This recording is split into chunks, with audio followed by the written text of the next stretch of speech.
The Secret of the Hidden Scrolls, Book 2, Race for the Ark, Chapter 13, The Rainbow. Peter headed into the woods with Mary and Hank. More dark clouds filled the sky. Peter stopped. What if we don't find him? What if we don't find the scroll, said Mary. I almost forgot about that, said Peter. How could you forget about the scroll, said Mary. If we don't solve it today, we will be stuck here forever. Lightning struck. Thunder rolled. Hank barked and ran to the edge of the woods. Peter followed. Did you find the lion? Not exactly, said an evil voice. Peter stopped in his tracks and stared up at the dark ruler. Peter's heart pounded in his chest. The dark ruler pulled the scroll out of the velvet bag. Are you looking for this? Give it back, shouted Peter. Your scroll might have amazing power, but I can't figure out how to use it. I will give it back if you join me, said the dark ruler. His cold dark eyes squinted. Then we will destroy the ark and we can rule the world. We will never join you, said Peter. Then I will destroy you and the scroll, shouted the dark ruler.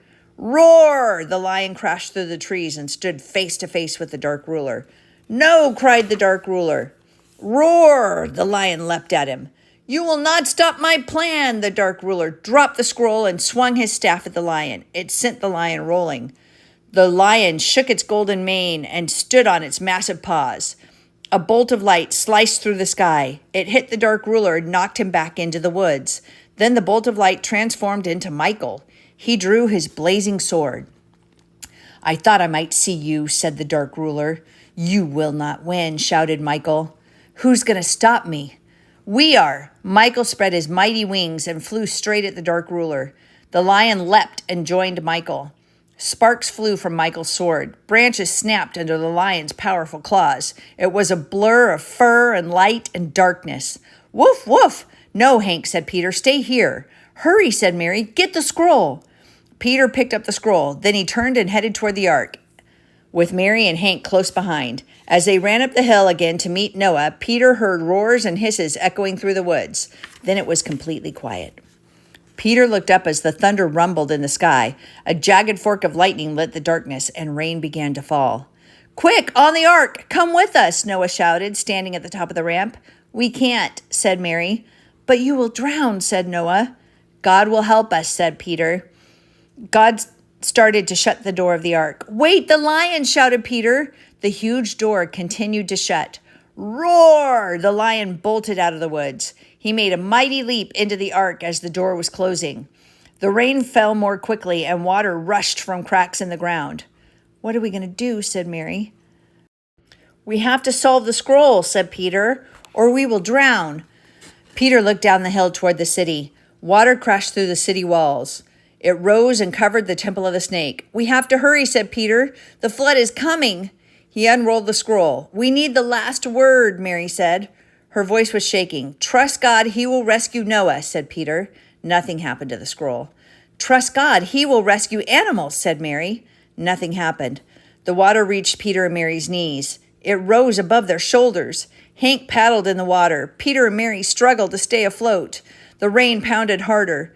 Peter knew he couldn't stay afloat much longer. He threw the scroll to Mary. Maybe you can solve it, and God will rescue you. He took one more deep breath before he was pulled under the water. He saw Mary's legs kicking and Hank paddling.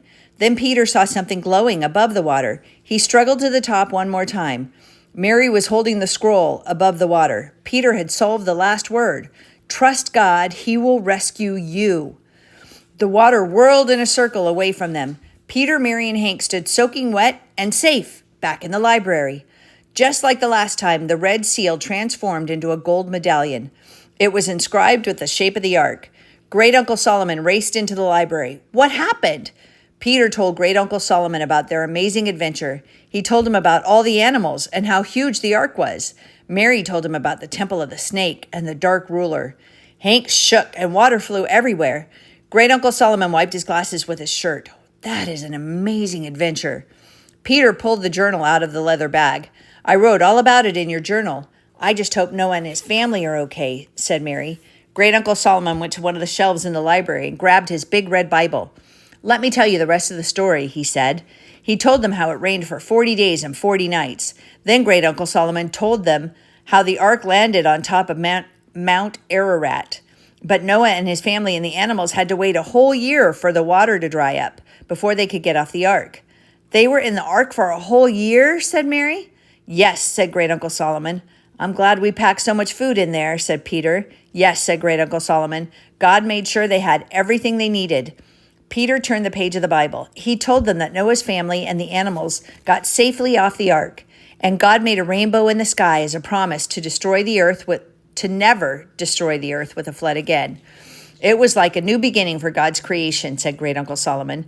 What happened to the ark? Asked Mary. Years ago, I went on an archaeological dig in Mount Ararat in search of it, he said. Did you find it? Said Mary. No, but I did find one thing.